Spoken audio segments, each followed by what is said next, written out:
দয়া হল আল্লাহর সাথে সরাসরি কথা বলার শ্রেষ্ঠ মাধ্যম।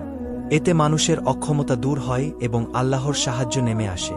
দোয়ার বরকতে হৃদয় শান্ত হয়, বিপদ ও সংকট দূর হয়, আল্লাহর ভালোবাসা অর্জিত হয়, কর্মে বরকত আসে, জীবনের পথে সহজতা আসে, শয়তানের কুমন্ত্রণা থেকে রক্ষা পাওয়া যায়, মনের দুঃখ ব্যথা দূর হয়ে আশা জন্মায়।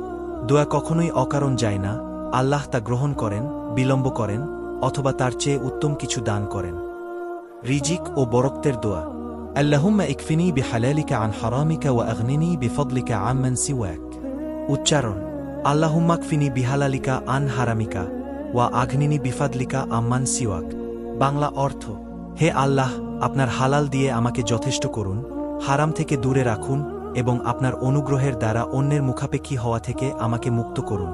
আপনি যদি অতীত পরিমাপ নেকি কামাতে চান ভিডিওটা, তাহলে শেয়ার করুন বেশি বেশি, সাথে চ্যানেলটি একটু লাইক দিবেন, তাতে আমি খুশি হব।